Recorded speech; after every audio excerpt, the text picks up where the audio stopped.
Relics of a different war.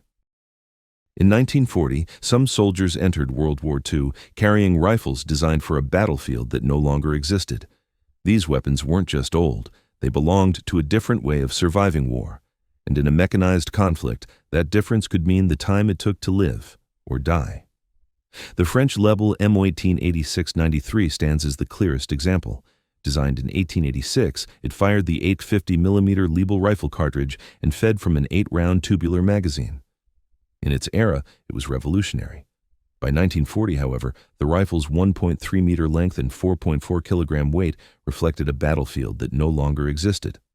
Loading cartridges one by one while facing enemies equipped with faster loading systems created a fatal mismatch.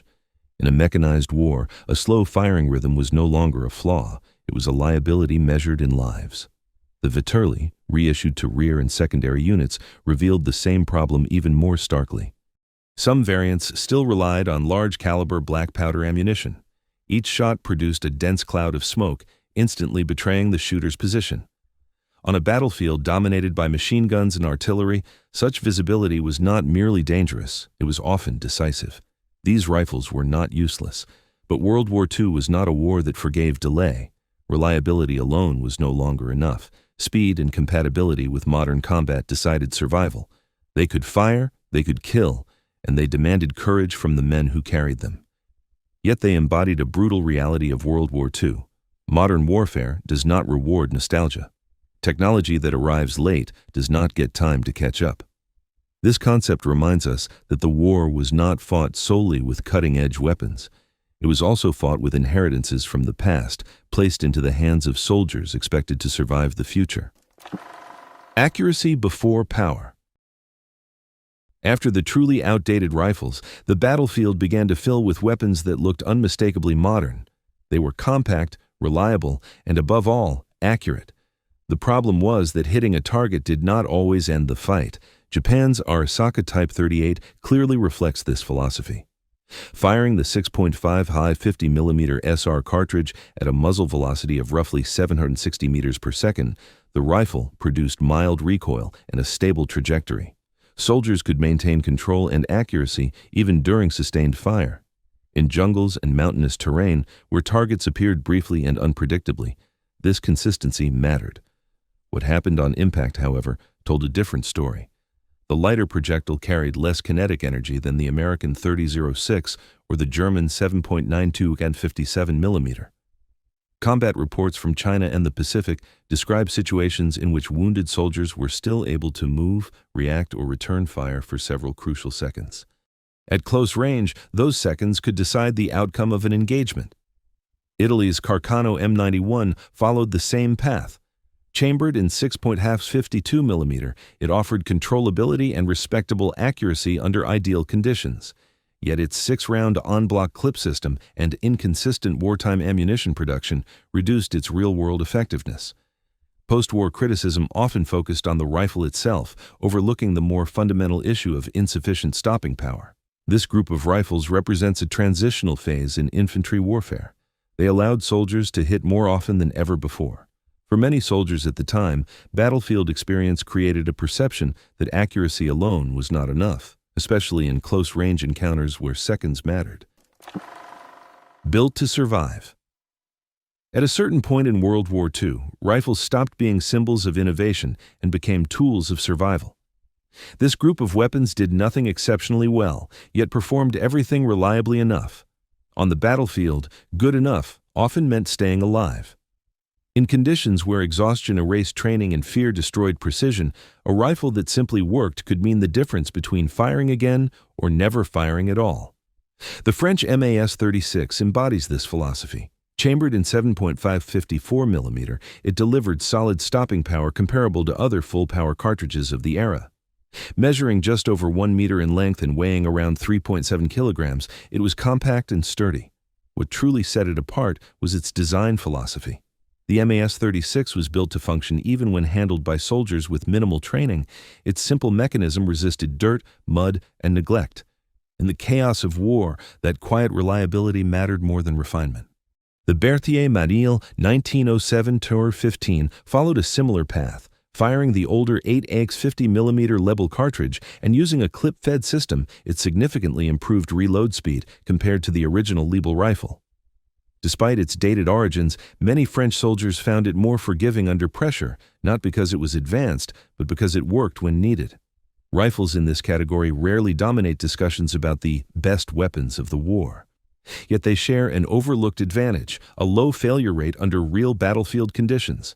When mud, cold, and exhaustion dismantled theory and training alike, this balance of power, accuracy, and durability allowed soldiers to fire the next shot. And in World War II, that was often enough. Controlling the tempo.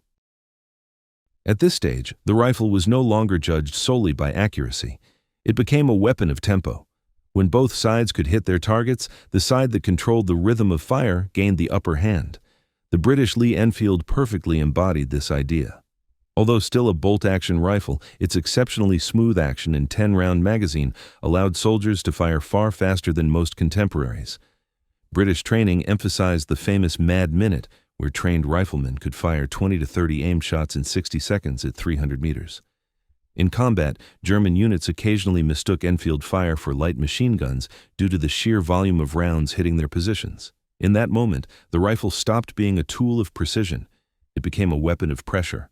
Technically, the Lee-Enfield No. 4 fired the .303 British cartridge, a round powerful enough to neutralize targets at long range without producing excessive recoil.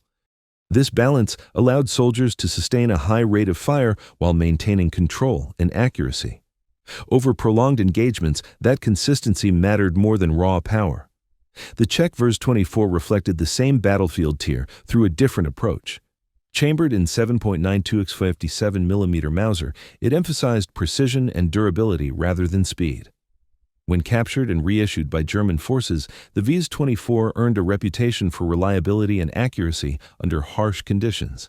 Its continued use demonstrated how a well-balanced rifle could seamlessly integrate into different armies and doctrines. This concept marks the moment when rifles began shaping engagements rather than merely responding to them. Without radical innovation, control of firing rhythm alone was enough to force the enemy into cover and dictate the flow of battle. Power meets precision. At this tier, a single shot was expected to end the fight. It became a weapon designed to end a fight with a single, well-placed shot. This is where power, accuracy, and mechanical refinement converged into a near-ideal balance. The German Karabiner 98K stands as the defining example.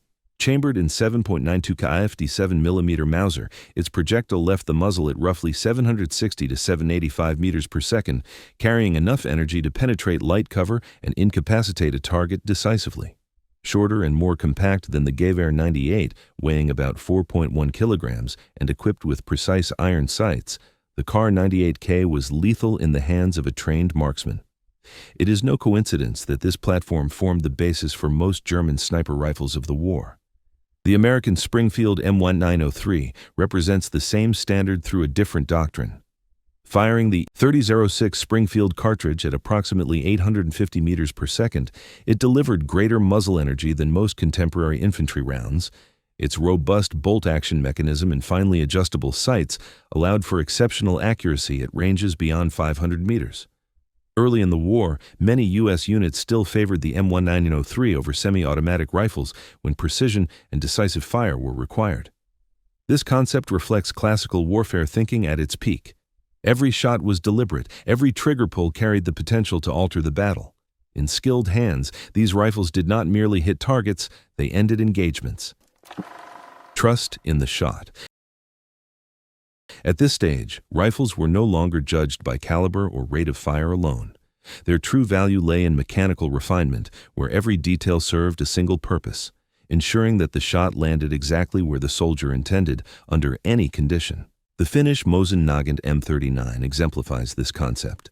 Built upon the older Russian Mosin platform, Finnish engineers reworked nearly every critical component. The heavier barrel, machined to higher tolerances, improved thermal stability and reduced vibration during firing. Redesigned sights accounted for northern European lighting conditions, allowing more accurate target acquisition in snow-covered forests and low-contrast environments.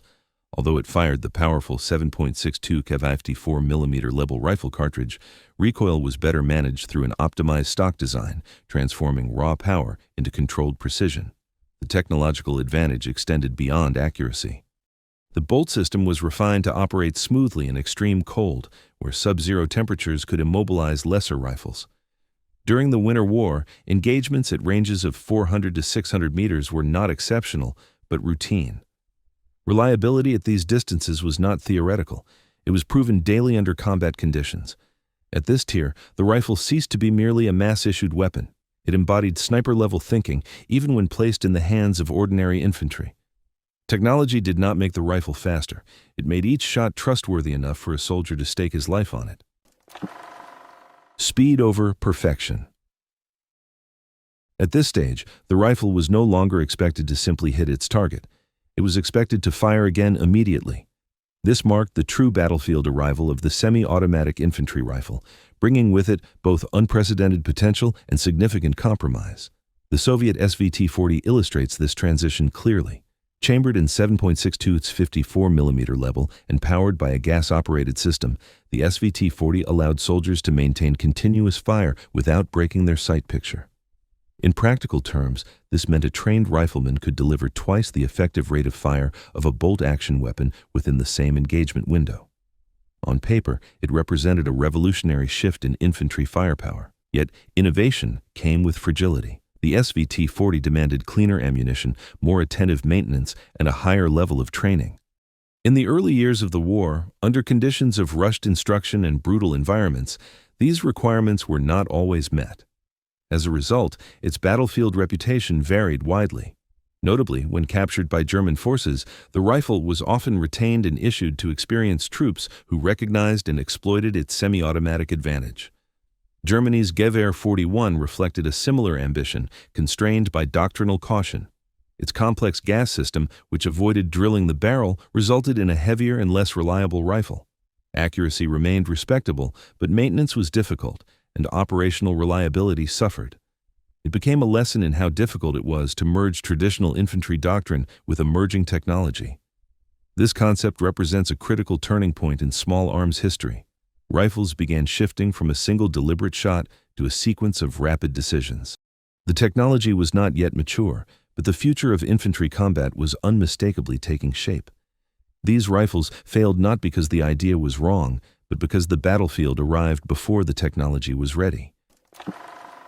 Semi-auto takes over. Once semi-automatic rifle technology moved beyond its experimental phase, it ceased to be a gamble. It became a tangible battlefield advantage, felt immediately in the tempo and outcome of infantry engagements. Germany's Gewehr 43 represents this maturation.